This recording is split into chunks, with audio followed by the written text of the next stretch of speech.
Bien, vamos a mostrar la... Okay. Entonces, el tema que estamos viendo son receptores de membrana, el tema 4. Vamos a ver si lo ampliamos.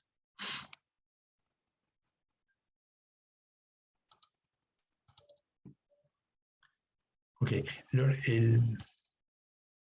receptores de membrana es el sistema de comunicación que utiliza el organismo para poder desarrollar funciones de una manera sincrónica. Piensen que los protozoarios, las bacterias, las arqueas, son organismos unicelulares. La célula responde como individuo, reconoce características ambientales, físicas, químicas, responde en consecuencia a esas características ambientales, pero cuando tú tienes un organismo multicelular, la cuestión ya cambia, porque el organismo tiene células captadoras de señales y células ejecutadoras de la respuesta, que son distintas. Entonces, de alguna manera hay que integrar el sistema y se integra a través de un mecanismo nervioso.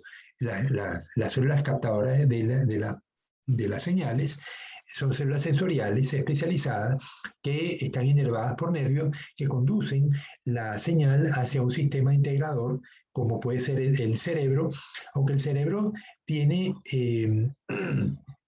varios sistemas. El sistema de defensor de la vida es un sistema más primitivo, y el sistema integrado por el sistema más evolucionado, que ya es la corteza cerebral, responde de una manera ya consciente. El sistema defensor de la vida responde de una manera inconsciente. Está radicado en el hipotálamo, en el cerebelo. O sea, son los sistemas que existieron de manera más primitiva en nuestro sistema nervioso. Entonces, igualmente, en los animales va a haber estos sistemas que permiten integrar señales y dar una respuesta a los músculos o a las glándulas. Entonces, los músculos deben responder bajo una señal química o eléctrica, las glándulas usualmente bajo una señal química. Entonces, pero ¿cómo interpretamos las señales? Ayer, en la clase pasada, veíamos que la oxitocina era una hormona liberada por la hipófisis que actúa sobre el músculo de la vagina de las damas. Y eso permite que se expanda y el niño que está por nacer pues logra salir del cuerpo de la madre. Entonces, pero los músculos del cuerpo de la madre no responden a la oxitocina, salvo específicamente los músculos de la vagina. Entonces, vemos que los receptores de membrana son específicos de acuerdo a lo que el sistema de respuesta debe responder. Entonces, vemos que hay una especialización en los receptores de membrana, y es justamente lo que vamos a estudiar en este capítulo. Decíamos, la comunicación entre células es fundamental. Esto ya lo vimos, solamente vamos a repasar esto, ¿no? Es fundamental entre células para asegurar un funcionamiento adecuado del órgano respectivo y del cuerpo del organismo en general. La comunicación se logra por intercambio de sustancias entre células cercanas o distantes. Hay 4 tipos de comunicación. La comunicación directa. Están, por ejemplo, la comunicación en las células vegetales, los plasmodesmos, y conectan una célula con otra.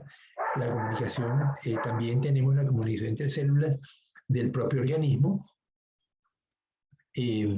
Puede que cuando la señal de la adrenalina llega al hígado, se debe producir en respuesta una liberación de glucosa. El glucógeno se transforma en glucosa.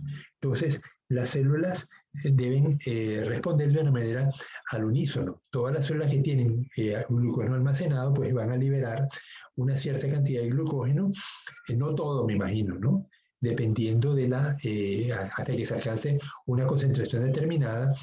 Y ya vimos que una vez alcanzada la concentración, el mismo sistema tiene un mecanismo de autocontrol, como son los inhibidores alostéricos, cuando yo tengo la enzima que me está degradando el glucógeno a glucosa, y se encuentra con una cantidad excesiva de glucosa, esa glucosa va a actuar como inhibidor alostérico y va a parar la enzima, de tal manera que aquello no se transforme en un problema osmótico.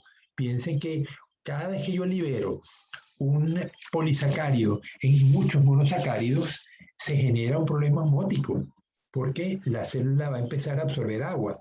Si se liberan demasiadas moléculas monosacáridos, la ósmosis va a aumentar demasiado y la célula se va a inflamar. Entonces, esto es un mecanismo que el organismo pues tiene que controlarlo, y existe entonces este mecanismo de inhibición alostérica que hemos visto con las enzimas, ¿no? La glucosa actúa sobre un sitio distinto del centro activo y cambia la estructura molecular de la enzima que está degradando el glucógeno y para el proceso. Cuando la concentración de glucosa baja, el proceso pues, puede continuar. Bien, vemos que otro mecanismo es la comunicación sináptica. Las células están separadas, pero una distancia relativamente pequeña, tan pequeña como para que la difusión de sustancias ocurra en cuestión de pocos nanosegundos.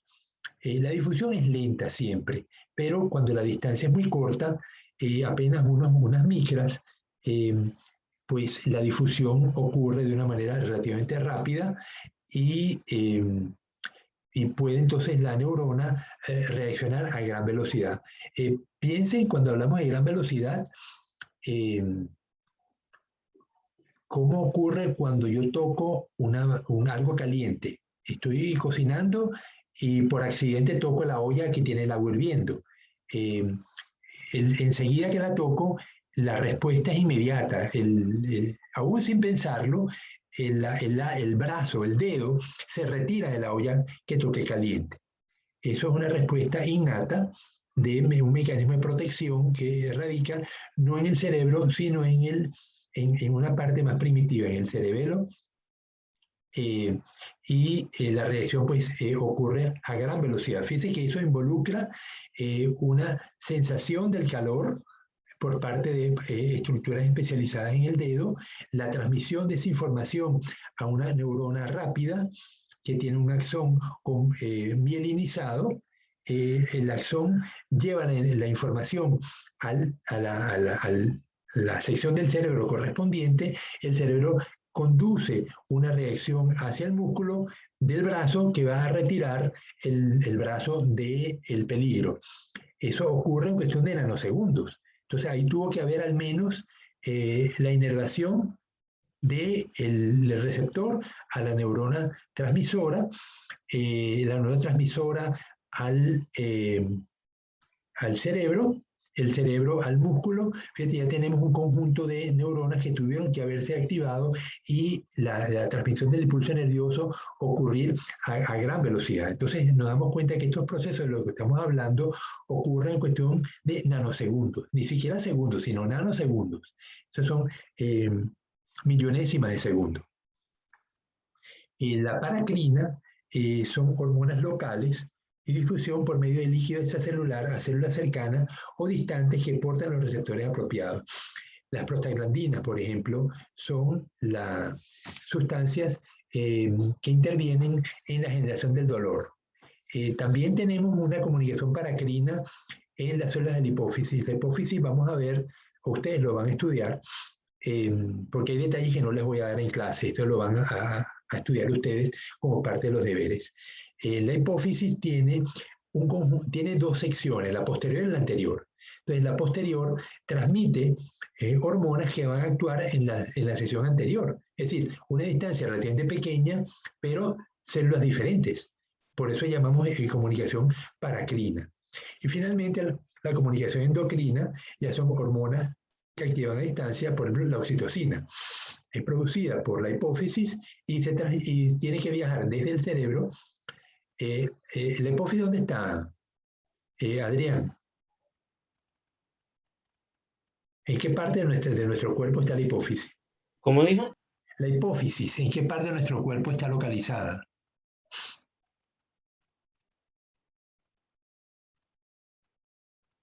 Bueno, si no te acuerdas. En el cráneo, en la base del cráneo. En la base del cráneo, o sea, encima de la nariz. O encima, tenemos, sí, está en la base del cerebro, es la zona, como la hipófisis es una estructura tan importante, tiene la máxima protección, está en el centro del cerebro, en la base del cerebro. Eh, Cuando alguien tiene un tumor en esa zona, realmente atacarlos quirúrgicamente es bien complicado para el cirujano, ¿no? Para el neurocirujano, que tiene que entrar o por el oído o por la boca, realmente debe ser una operación bien complicada, ¿no? Bien, en los tres tipos de comunicación a distancia entre células, las células transmisoras liberan mensajeros químicos a través de sus membranas plasmáticas.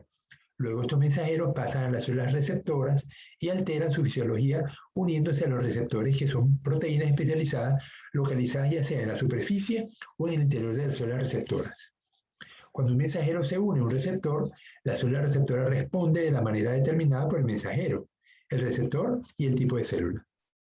Estas respuestas pueden ser tan variadas como la contracción de un músculo, la secreción de leche en las mujeres que lactan y el transporte activo de la sal por parte de las células en el riñón. Cada célula tiene diversos receptores, cada uno capaz de unirse a un mensajero específico y estimular una respuesta en particular. Las células que no tienen los receptores correctos no pueden responder al mensajero y no son células blanco. Por tanto, una célula determinada puede ser una célula blanco para algunas moléculas mensajeras, pero no para otras, dependiendo de los receptores que tengan. Hormonas locales. La histamina, liberada como parte de las respuestas alérgicas inflamatorias. Las citocinas, mediante las cuales las células del sistema inmune se comunican entre sí. Prostaglandinas son ácidos grasos modificados de 20 carbonos. Por ejemplo, provocan dilatación del cuello uterino durante el parto, contribuyen a la inflamación, estimulan las terminaciones nerviosas del dolor. La aspirina y ibuprofeno inhiben la producción de prostaglandinas y alivian el dolor. Entonces, fíjense que una misma molécula en un receptor tiene una función determinada. Provoca la dilatación del cuello uterino. Nada que ver con el dolor, ¿verdad? Pero también contribuye a la inflamación, estimula las terminaciones nerviosas del dolor. Entonces, por eso que la aspirina o el ibuprofeno inhiben la producción de prostaglandina y alivian el dolor. Entonces, cuando una mujer va a dar a luz, me imagino que no le dan ni aspirina ni ibuprofeno, ¿no? Porque sería antagónico con el proceso que va a tener lugar, que es el proceso del parto, ¿no?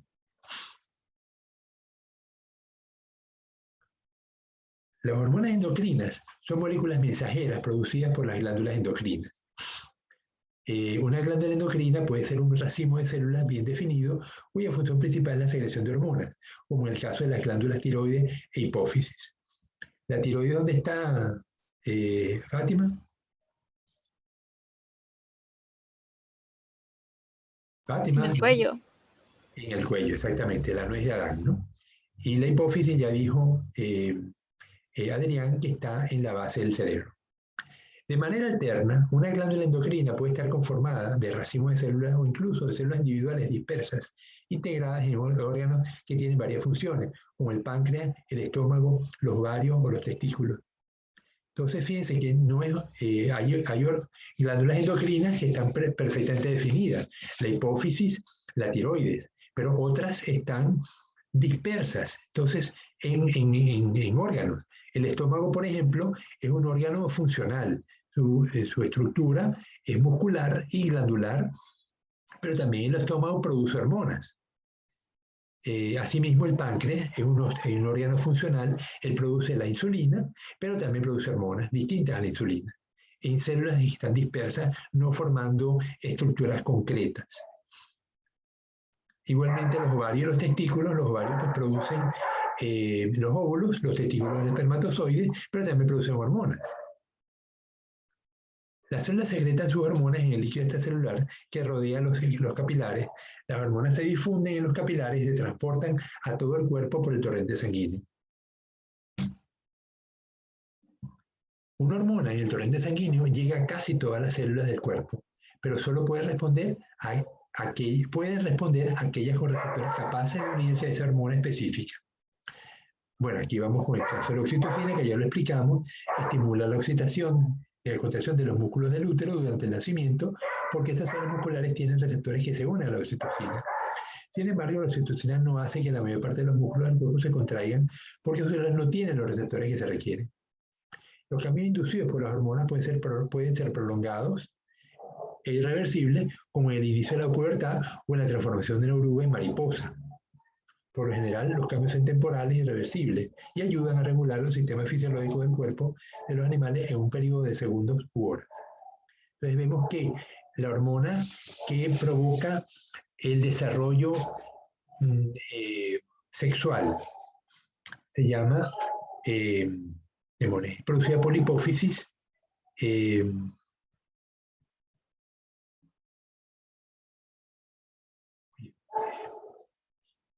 es la que provoca que en los niños, en las niñas a los 12 años por lo general, y en los niños a los 14, provoca pues la maduración de los testículos, empiezan a producir espermatozoides, las niñas empiezan a ovular, la voz cambia, la voz de niño cesa y se adquiere pues la voz de adulto, sale pelo en zonas donde los niños y las niñas eran lampiños, pues va a salir pelo, el pelo púbico, los niños empiezan posteriormente, no muy posteriormente, empieza a salir la barba. Estos son cambios irreversibles producidos por hormonas. La somatotrofina es la hormona que provoca los cambios de madurez sexual en los humanos. Entonces, cuando hay personas que tienen una producción escasa de somatotrofina, el crecimiento no se produce y esto conduce al enanismo. Han visto personas de muy baja estatura, pero hay gente que tiene pues excesiva baja estatura y llama la atención, ¿no? Pero es producto por una deficiencia en la producción de somatotrofina. Ok, entonces veíamos que los cambios hormonales, los cambios producidos por las hormonas pueden ser definitivos, irreversibles, como lo que mencionamos ahorita, o pueden ser temporales, como por ejemplo la respuesta a un estímulo, un ruido muy fuerte. Eso provoca miedo, se libera la adrenalina y el cuerpo se condiciona para reaccionar ante un peligro y poder correr. Entonces, se libera, se llama la atención, el ruido muy fuerte, se liberan adrenalina, la adrenalina provoca liberación de glucosa en la sangre por transformación del glucógeno en glucosa, y bueno, toda la parafernalia involucrada en la huida para proteger la vida del organismo, ¿no? Entonces, estos son cambios temporales, porque si luego cesa el estímulo, pues el cuerpo cesa de la producción de adrenalina y la producción de glucosa, pues también. Naturaleza química de las hormonas. La diversidad química de las hormonas de los vertebrados la podemos ver en estos cuadros. Vemos primero hormonas derivadas de la péptidos y proteínas. Son sintetizadas a partir de múltiples aminoácidos. Entonces vemos que la oxitocina tiene un conjunto de aminoácidos, la glicina, la leucina, la prolina, la cisteína, la tirosina, otra cisteína, no puedo leerlo, tirosina, cisteína, la cisteína tiene azufre en su composición y ese azufre pues se une cerrando un anillo. La biotina. ¿Lo puedes leer, Adrián? Arriba a la derecha, el último aminoácido, que no lo puedo leer porque los lentes no me lo permiten. ¿Qué dice? ¿Cuál? Dice el anillo, ahí tirosina, y a la derecha de la tirosina arriba dice algo que no lo puedo leer. Tirosina, no veo. Tampoco. Vamos a ver si me permite.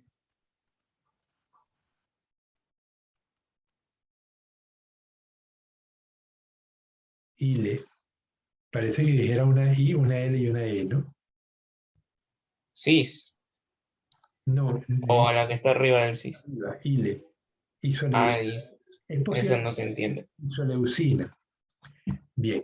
Luego están derivados de aminoácidos, pero no son péptidos. Un péptido es una molécula compuesta por varios aminoácidos, como la citosina, pero puede ser derivado de aminoácidos, pero es una sola molécula. En este caso, sintetizada a partir de uno o dos aminoácidos, como la norepinefrina, que sustituyó, aquí tenemos el grupo amina, a la derecha se une a un metilo, y aquí tenemos un anillo con dos OHs, un grupo fenólico fue oxidado con un hidroxilo y formó entonces la norepinefrina. La norepinefrina es un neurotransmisor. La tirosina es la tiroxina es derivada de la tirosina.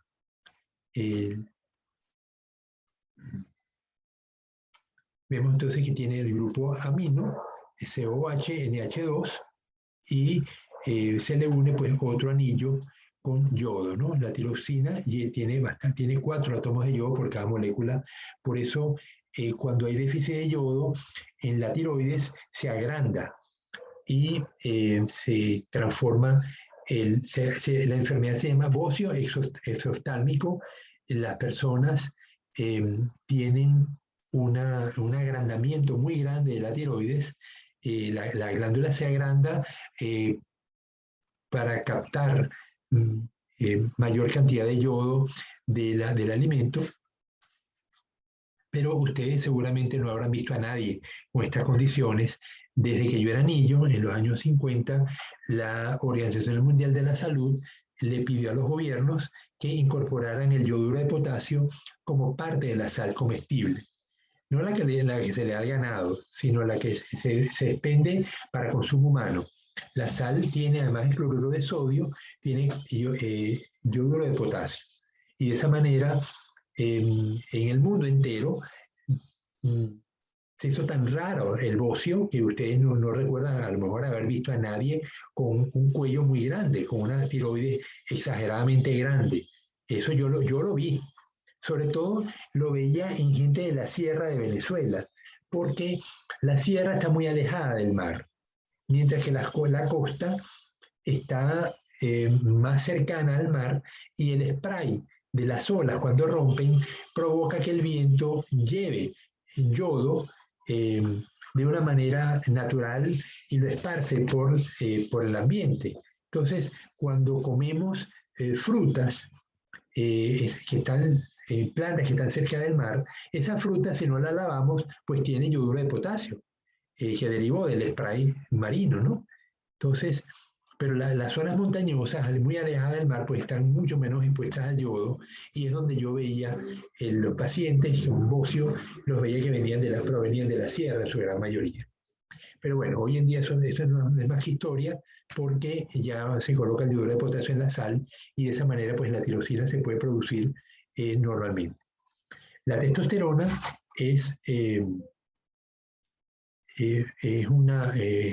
la hormona masculina, es derivada del colesterol. Vemos una molécula bastante compleja, y el estrógeno es otra molécula derivada que produce en el ovario. Vemos que también es fíjense que la testosterona y el estrógeno son muy parecidas. ¿Cuál es la diferencia entre el estrógeno y la testosterona? Wandenberg, ¿la puedes ver? Que una tiene un CH3 y la otra no. ¿Y el grupo funcional? El grupo funcional, el último anillo, tiene un solo, internamente, tiene un benceno. La testosterona no tiene el benceno, es una molécula, sería un ciclohexeno con un doble anillo, un solo doble enlace, mientras que abajo tienes una molécula de benceno con los 3 dobles enlaces típicos del benceno, ¿no? Ok, entonces estas son la naturaleza de los tipos de hormonas. Algunas son proteicas y otras son derivadas de grasas. El origen evolutivo de las hormonas en vertebrados. Las moléculas utilizadas para las hormonas endocrinas de los vertebrados a menudo son evolutivamente ancestrales. La insulina se encuentra también en protistas, o sea, bacterias, hongos y bacterias, aunque se desconoce la función de la insulina en la mayoría de estos organismos. La hormona tiroidea se ha encontrado en invertebrados como gusanos, insectos y moluscos que no tienen glándula tiroides. En los pocos casos en que se sabe cómo funcionan las hormonas en las células de los invertebrados, se debe a que los mecanismos son similares a la de los seres humanos y otros vertebrados. Sitio de unión a la célula blanco. Los receptores para las hormonas se encuentran en dos ubicaciones generales en las células blanco. En la membrana plasmática, como las hormonas proteicas, o dentro de la célula en el citoplasma o el núcleo, que son los esteroides. ¿Por qué creen ustedes que las hormonas proteicas solo pueden llegar o pueden ser percibidas en la membrana plasmática?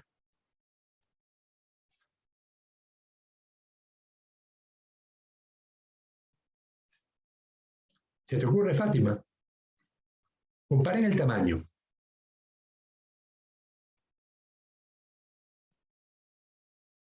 Las hormonas proteicas, comparen el tamaño de una hormona, la oxitocina, o una hormona no proteica.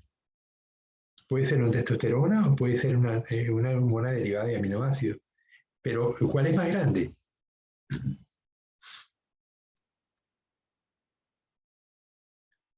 Oye, me respondan eso, es demasiado elemental. No, Wandenberg, dime. No, biólogo. Ya va, Disculpe, trabajando boca. Comparen el tamaño de una hormona derivada de aminoácidos con el tamaño de una hormona proteica. ¿Cuántos aminoácidos tiene la oxitocina? 1, 2, 3, 4, 5, 6, 7, 8, 9 aminoácidos. Entonces, La otra solo tiene menos. tiene 1, la norepinefrina tiene 1. Entonces, y uno transformado, ¿no? Igualmente, la tirosina tiene un aminoácido transformado, pero es uno solo, mientras que la otra tiene 4, 1, 2, 3, 4, 5, 6, 7, 8, 9 aminoácidos. Entonces, el tamaño de una hormona polipéptida es muchísimo más grande y cómo lograr que esa molécula pase a través de la célula, a través de la membrana, es muy difícil. Entonces, los receptores de membrana de las hormonas derivadas de aminoácidos necesariamente están en la superficie de la célula, mientras que las hormonas derivadas de aminoácidos o de grasas están internamente. Puede estar en la base del sitio, dentro de la célula, puede estar en la base de la membrana celular, en la membrana pero adentro, o puede estar en el citoplasma, o puede estar en el núcleo. Entonces ven que el tamaño de la hormona es importante para ver dónde se va a localizar el receptor. Entonces aquí vemos mecanismos de actuación de una hormona proteica. Entonces vemos primero, la hormona se une a un receptor en la membrana plasmática de una célula blanco.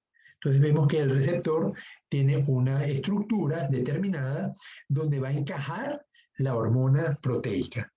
Entonces, la hormona derivada de un aminoácido péptido primer mensajero, la unión hormona-receptor activa una enzima que cataliza una síntesis de un segundo mensajero como el AMP, ácido ATP es el adenosin trifosfato, ADP es adenosin monofosfato, y el AMP entonces, perdón, ATP es adenosin trifosfato, ADP adenosin difosfato y AMP adenosin monofosfato.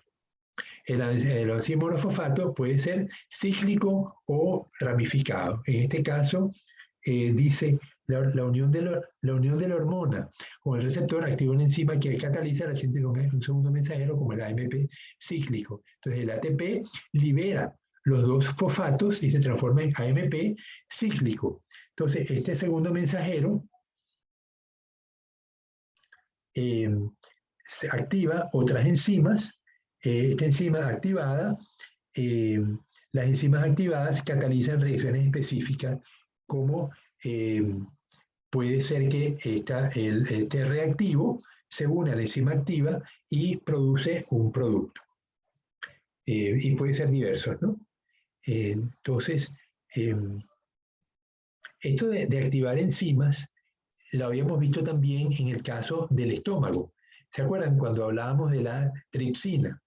La tripsina no se produce en la célula de la pared estomacal como enzima tal, sino se produce como tripsinógeno.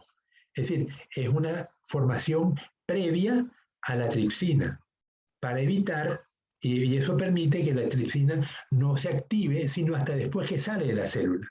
¿Por cuál es la función de la tripsina?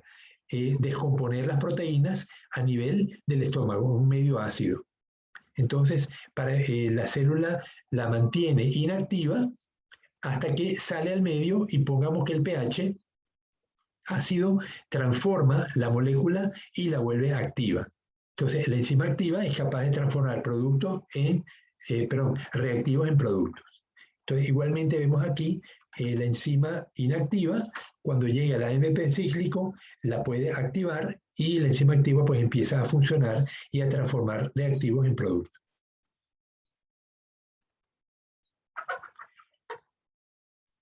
Una actuación de hormona esteroide, ya vemos que las hormonas esteroides difunde a través de la membrana plasmática. Entonces tenemos una hormona esteroide con su fórmula como la habíamos visto, puede ser un estrógeno o una hormona masculina. Entonces difunde a través de la membrana plasmática, porque es una grasa. La hormona se une a un receptor en el núcleo o un receptor en el citoplasma que la lleva al núcleo. Entonces, el complejo hormona-receptor se une al ADN y hace que el ARN polimerasa se una a un sitio promotor cercano para un gen específico. Entonces tenemos que el receptor de la hormona la recibe, se activa, luego entonces el ADN se abre y la ADN polimerasa permite sintetizar el ARN de un gen específico.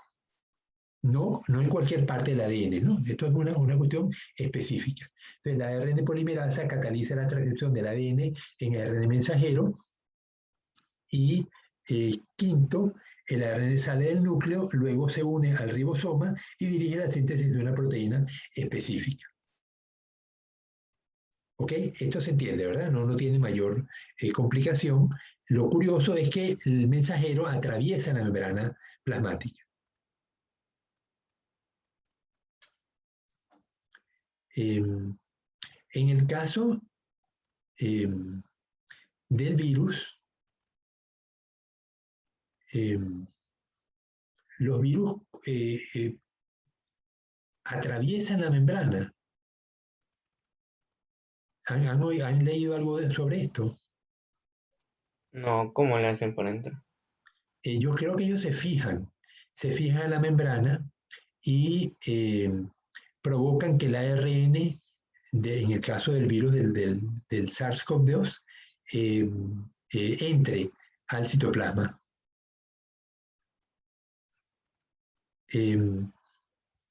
No conozco mucho sobre esto, Adrián, lamentablemente, pero sí quisiera hablar con la profesora Patricia para que nos explique, o me explique, yo luego se lo explico a ustedes, cómo es el mecanismo de que el virus, inyectando ARN, toma control sobre la célula.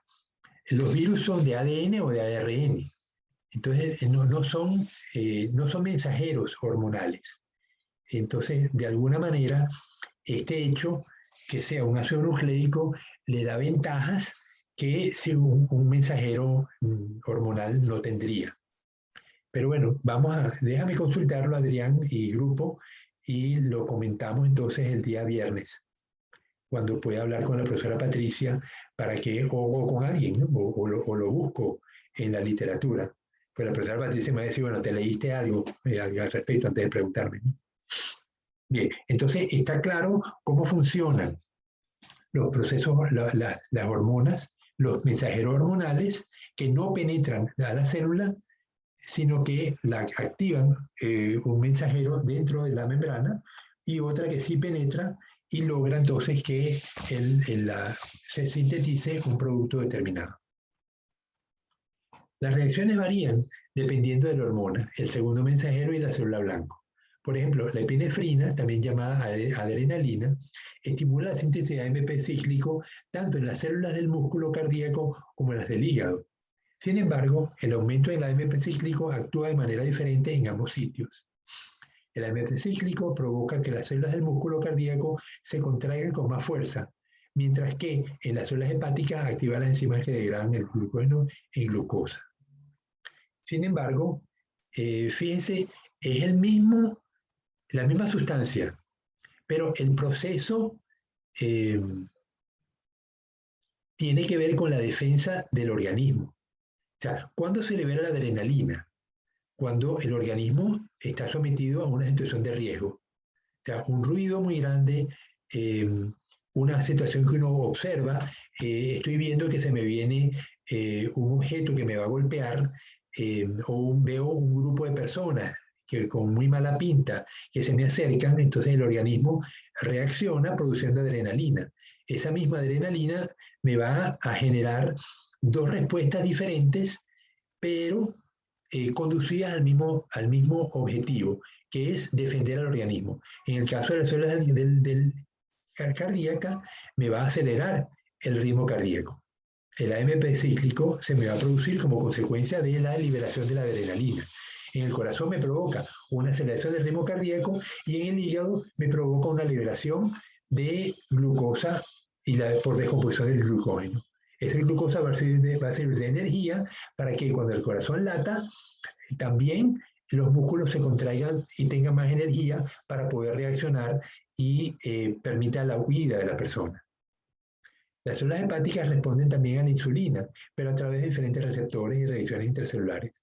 La insulina activa las enzimas y estimula la transcripción de genes, dando lugar a la eliminación de la glucosa de la sangre y la conversión de esta en glucógeno.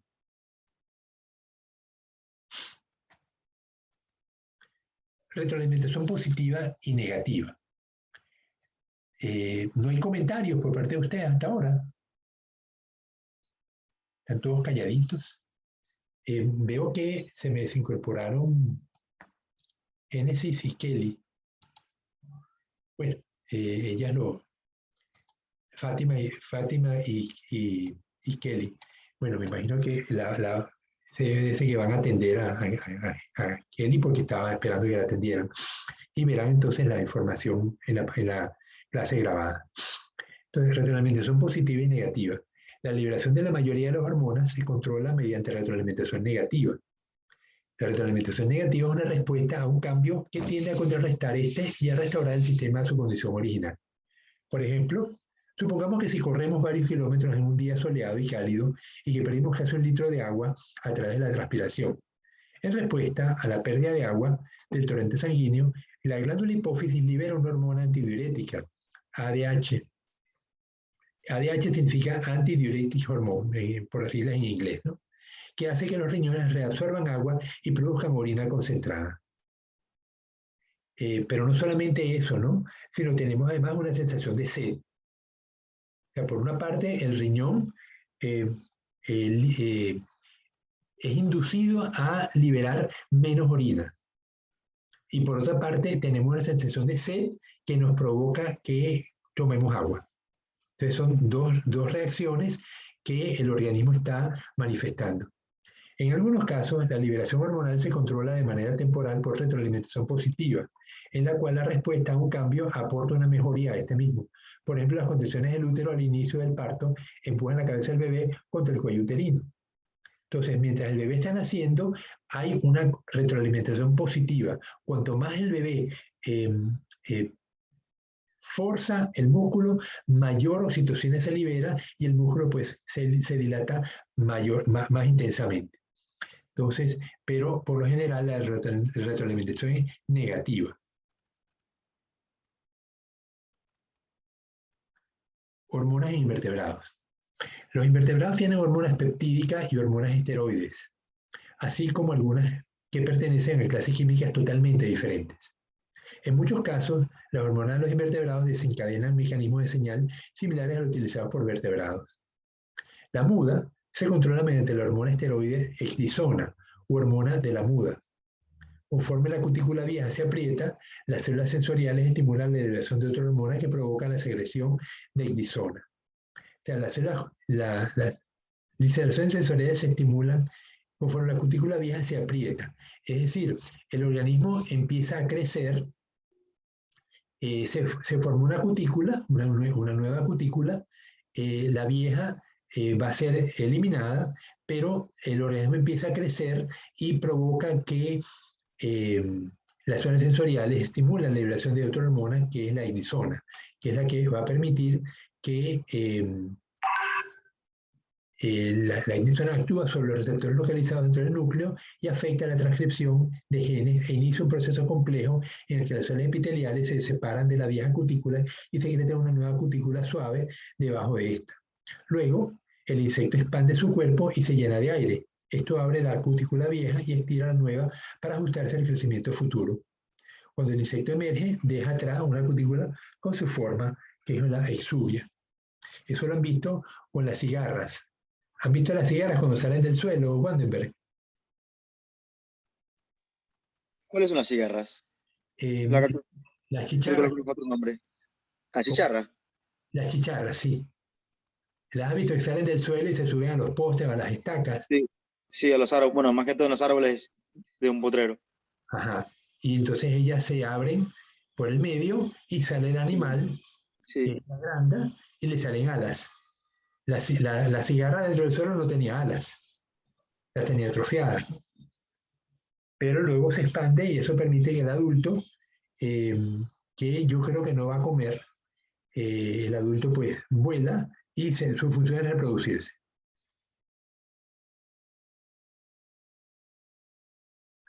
Las feromonas son sustancias químicas secretadas por los seres vivos con el fin de provocar comportamientos específicos en otros individuos de la misma especie.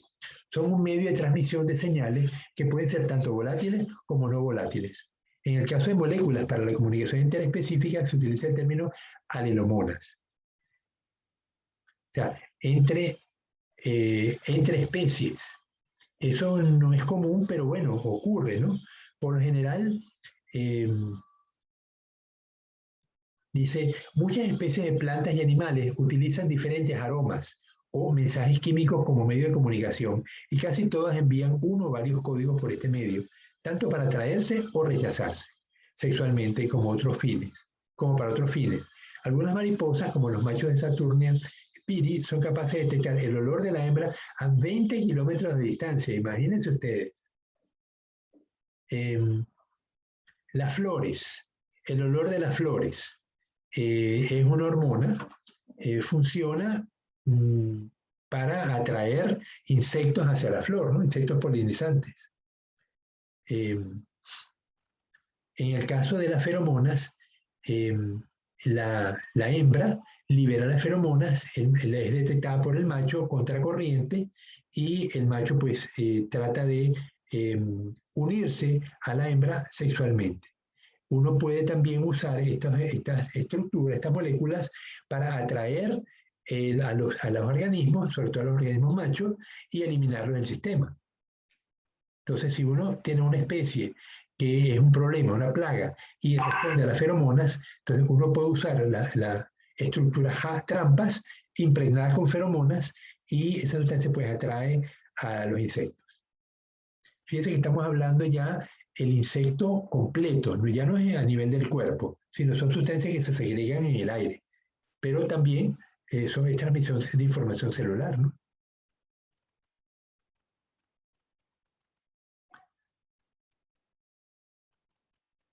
Ok, bueno, aquí vamos a ver algunas de las hormonas, algunas de las estructuras que producen hormonas.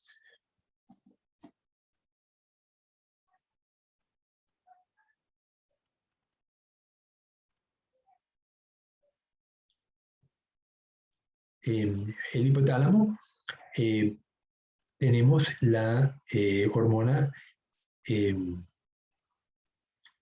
produce la que restringe la producción de orina, la ADH, produce la oxitocina y hormonas reguladoras para la hipófisis anterior.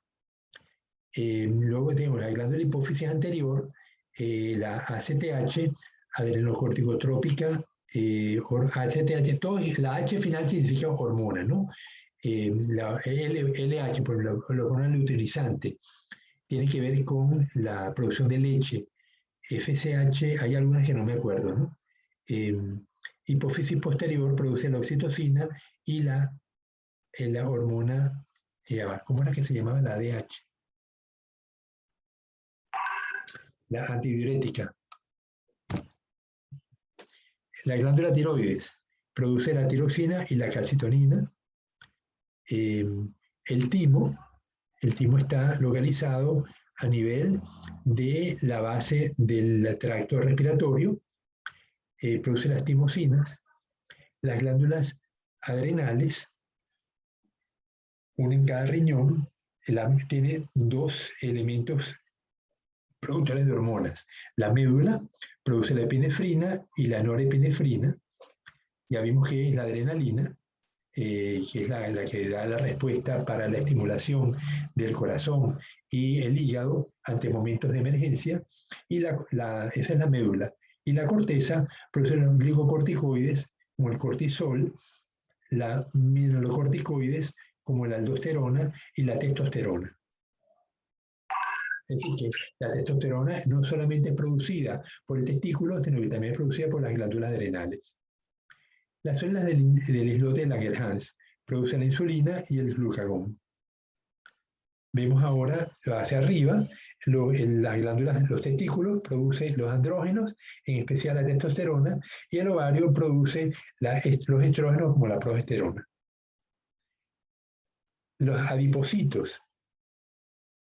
Estoy seguro que ustedes no se imaginaban que tenemos las hormonas producidas por estructuras que no son estrictamente un órgano, sino en este caso son los adipocitos, que son células que se encargan de acumular grasa y producen la leptina.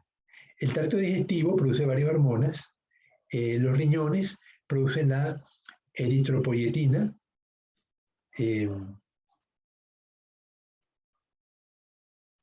El corazón produce un péptido natriurético auricular, y las glándulas paratiroides, en la superficie posterior de la glándula tiroides, producen la hormona paratiroides. Y la glándula pineal produce la melatonina. La melatonina es la hormona del sueño.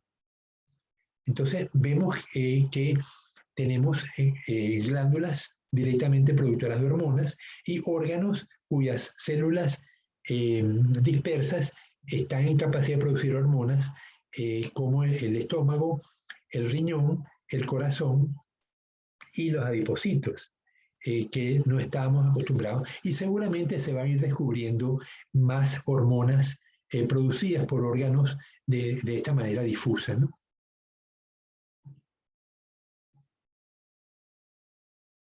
Vamos con la señalización celular. Todas las células reciben y responden a las señales de su entorno, inclusive las bacterias, los protozoarios o los organismos multicelulares. Incluso las bacterias más simples sienten y se trasladan hacia altas concentraciones de nutrientes, como la glucosa o aminoácidos. Muchas bacterias y eucariotas unicelulares también responden a moléculas de señalización secretadas por otras células, permitiendo la comunicación célula-célula. Eucariotas unicelulares son los protozoarios, ¿no?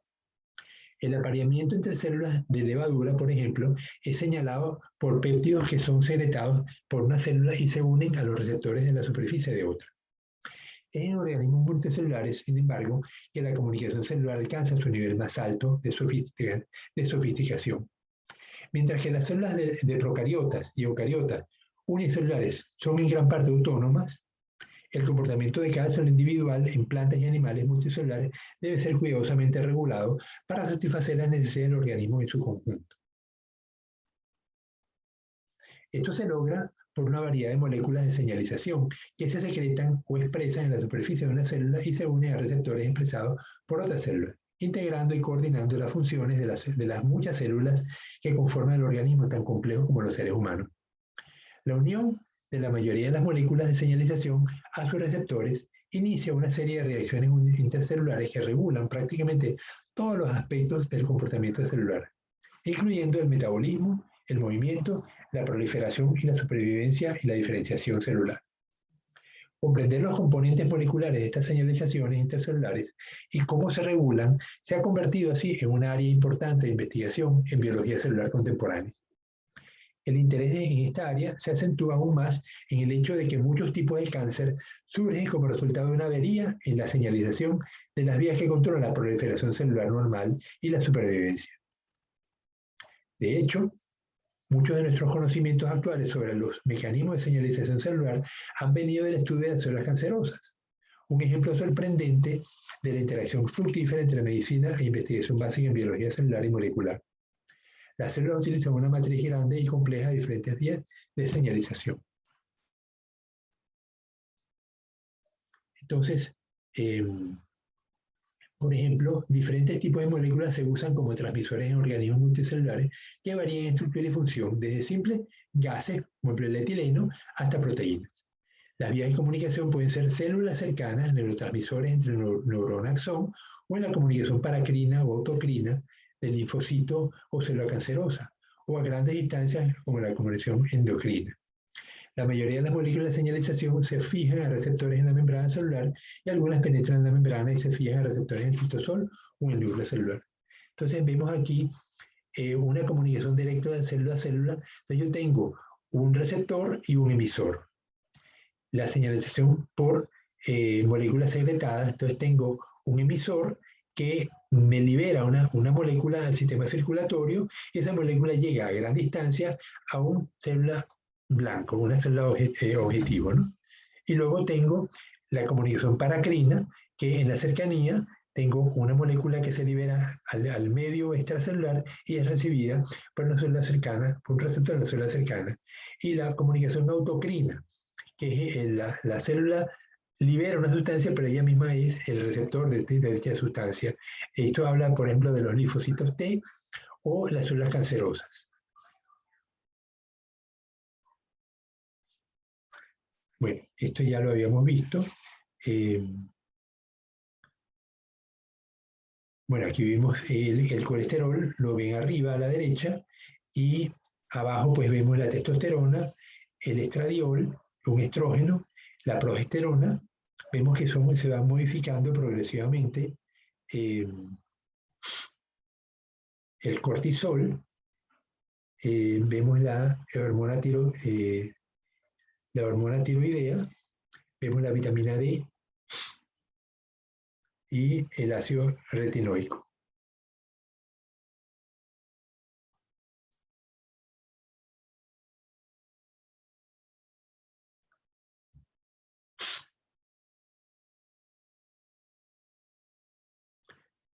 En los vegetales vamos a ver algunas hormonas. Las auxinas son liberadas por el meristema apical. Cuando tú tienes un frijol,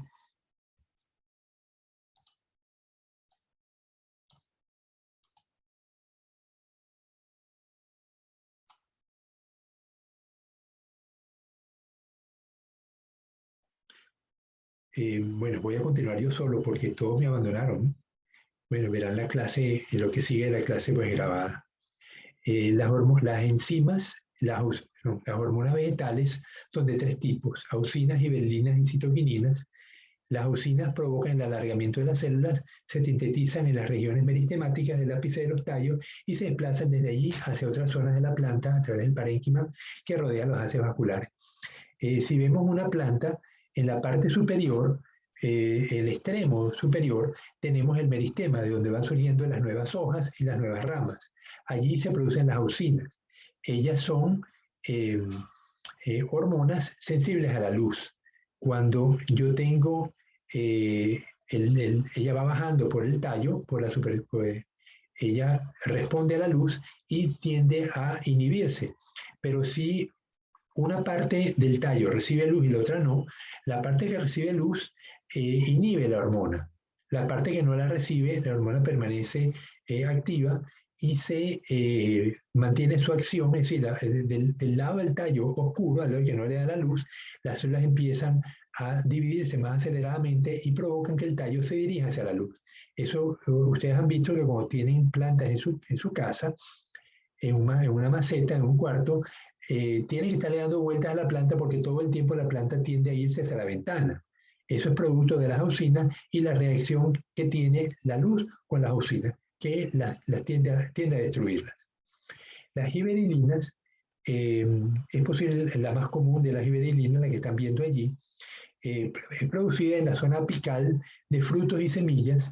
Sus principales funciones son la interrupción del periodo de latencia de las semillas, haciéndolas germinar, la inducción del desarrollo de yemas, frutos y la regulación del crecimiento longitudinal del tallo, como así también el alargamiento de los órganos axiales, los pecíolos y los pedúnculos. Finalmente, las citoquininas promueven la división y la diferenciación celular, intervienen en la organogénesis en las plantas y en la regulación de diversos procesos fisiológicos como la fotosíntesis, la regulación del crecimiento, la dominancia apical, la senescencia, o sea, la apoptosis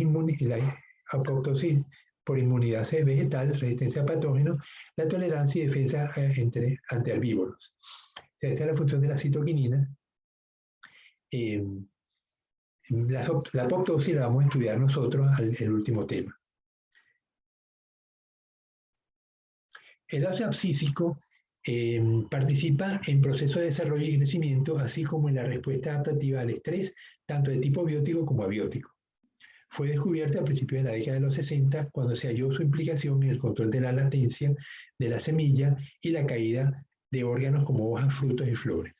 Entonces, cuando llegue en las zonas templadas, cuando llegue el invierno, el ácido abscísico empieza a producirse, las hojas se vuelven, pierden la clorofila primero, aparecen los carotenos, luego se pierden los carotenos y la hoja termina cayendo. Esto es una función hormonal que es la que permite que la planta pase el invierno sin hojas.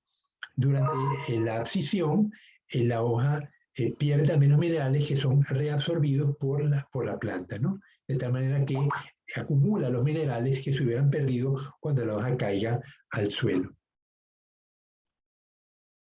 El óxido nítrico, la acetilcolina y el ácido aminobutírico son tres tipos de hormonas de comunicación. El óxido nítrico es un señalador paracrino en los sistemas nerviosos, inmune y circulatorio.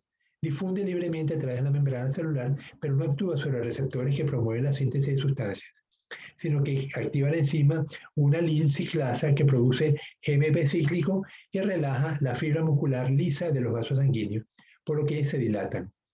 Lo producen las células del tejido endotelial al ser estimuladas por neurotransmisores, la acetilcolina. La nitroglicerina se convierte en óxido nítrico y promueve la vasodilatación. Estas sustancias pues, son usadas por los anestesiólogos cuando nos van a operar, ¿no? El ácido aminobutírico funciona también en los invertebrados. Yo recuerdo cuando estudiaba en la Universidad de California que uno tenía larvas ya avanzadas, de desarrollo avanzado, de caracoles, en este caso de abalones, aliotis, y cuando se agregaba ácido aminobutírico al agua, las larvas abandonaban la natación y se precipitaban en el tubo de ensayo donde las mantenía y se transformaban en juveniles. Es decir, que el ácido aminobutírico es una sustancia que provoca el desarrollo, la terminación del desarrollo embrionario y la transformación de juveniles en el caso de estas larvas de caracoles.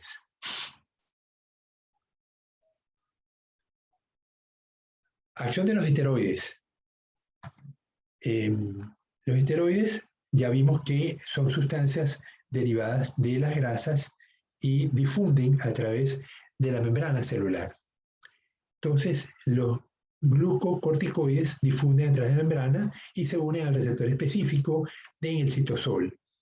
En ausencia de ligando, el receptor permanece unido a la proteína HCP90 en el citoplasma. Al unirse el GLUC con el receptor, desplaza a la HSP90 y se permite la formación del dímero de receptores. Estos se trasladan al núcleo, se unen al ADN y se asocian con coactivadores de la histona acetiltransferasa que estimula la expresión de genes objetivos. Entonces vemos a la derecha cómo el citosol, que es el citoplasma, recibe el esteroide. El esteroide tenemos la HSP90 que mantiene al glucocorticoide receptor inactivo. Pero cuando aparece el esteroide, el receptor se forma un dímero que es capaz entonces de penetrar dentro del núcleo. El núcleo se une a un activador, la histona acetiltransferasa, que va a permitir entonces la transcripción del ADN hacia el ARN.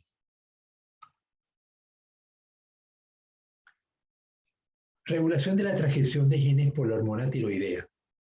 El receptor de la hormona tiroidea se une al ADN, ya sea en presencia o ausencia de la hormona. Sin embargo, la hormona cambia el receptor de represor a activador de la transcripción del gen. Cuando la hormona está ausente, el receptor se asocia con un correpresor con actividad de la histona de acetilasa.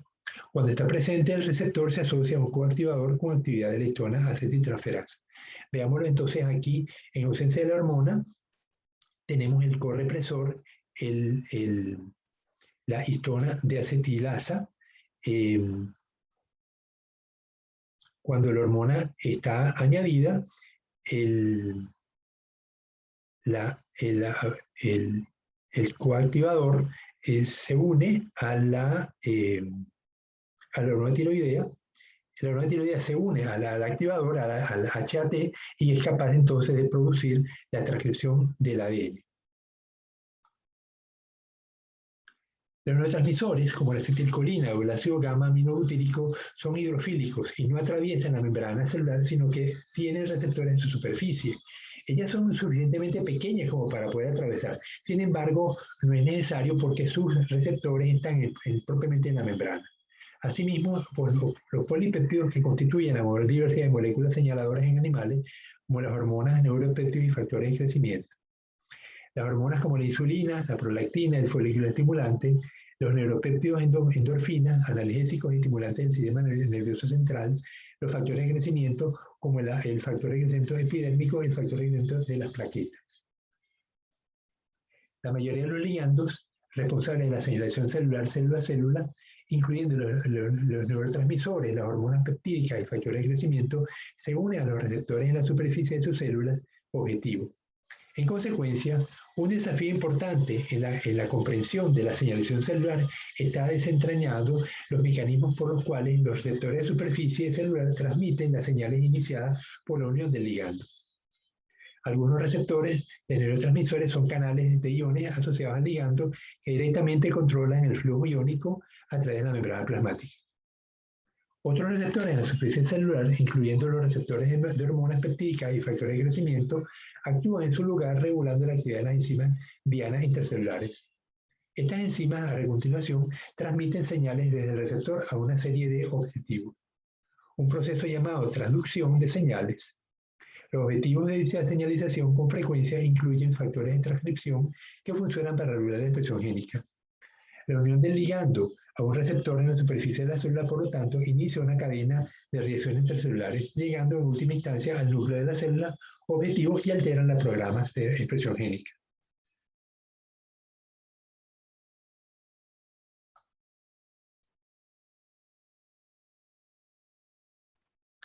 Las proteínas G y receptores acoplados a las proteínas G.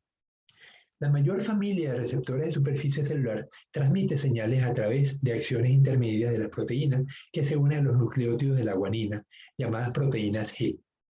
Más de 1000 receptores acoplados a proteínas G han sido identificados, incluyendo los receptores de muchas hormonas y neurotransmisores. Además, la familia de receptores acoplados a proteínas G incluye un gran número de los receptores que son responsables del olfato, la vista y el gusto.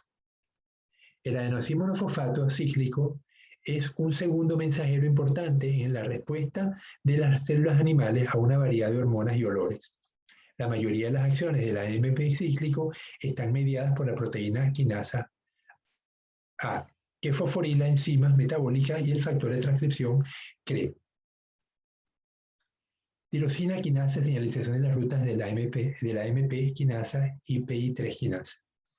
A diferencia de los receptores acoplados a proteína G, otros receptores de superficie celular están directamente relacionados con las enzimas intracelulares. La familia más grande de tales receptores ligados a enzimas son las quinasas de la tirosina, que fosforilan sus proteínas, sustrato o los residuos de tirosina, quinasas de la tirosina receptora. Muchos otros receptores no son ellos mismos tirosina quinasas, pero actúan estimulando a la tirosina intracelular con la que no están asociados. La tirosina quinasa no receptora. Las quinasas de la tirosina han sido particularmente bien estudiadas como elementos clave de las vías de señalización implicadas en el control del crecimiento y la diferenciación de células animales. De hecho, la primera tirosina quinasa fue descubierta durante los estudios de la proteína oncogénica del virus de sarcoma de Rous, que vincula directamente la fosforilación de la tirosina con el crecimiento normal de las células cancerosas. Muchos de los mecanismos que se están desarrollando actualmente como nuevos tratamientos contra el cáncer son inhibidores de la tirosina, quinasas o sus vías de señalización aguas abajo.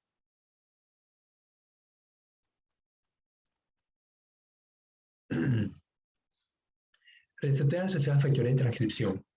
Las vías del AMP cíclico MAP quinasa y PI3 quinasa son ejemplos de conexiones indirectas entre la superficie celular y el núcleo en las que una cascada de segundos mensajeros y quinasas proteicas en última instancia conducen a la fosforilación del factor de transcripción.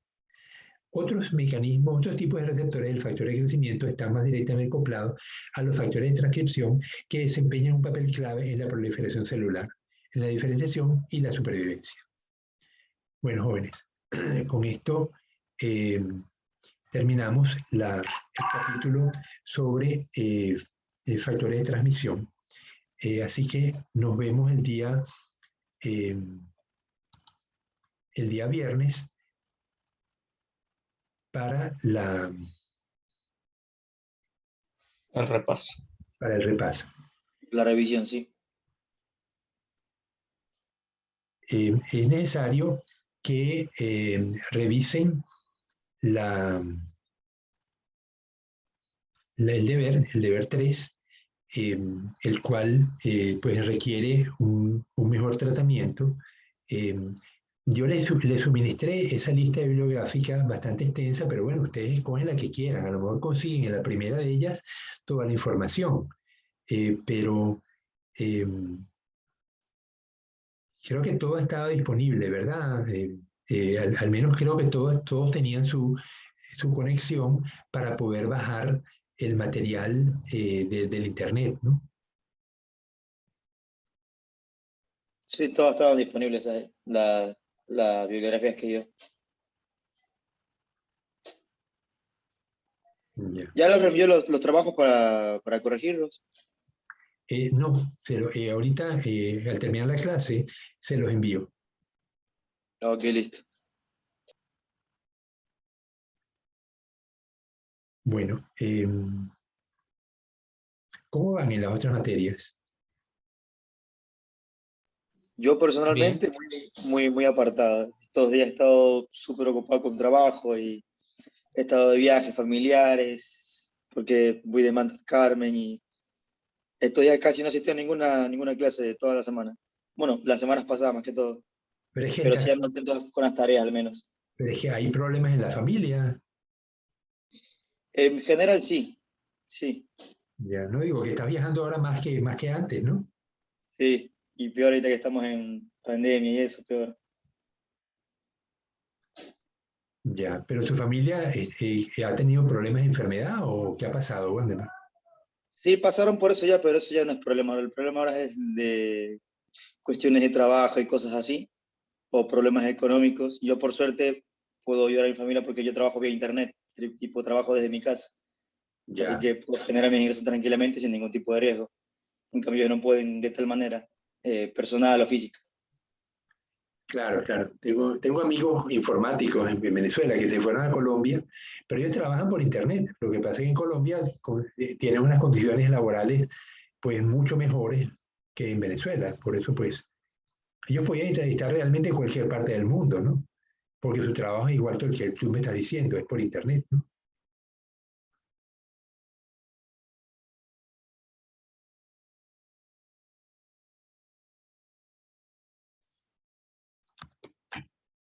Bueno, jóvenes, entonces nos vemos el día viernes. Ok, profe. Hasta luego.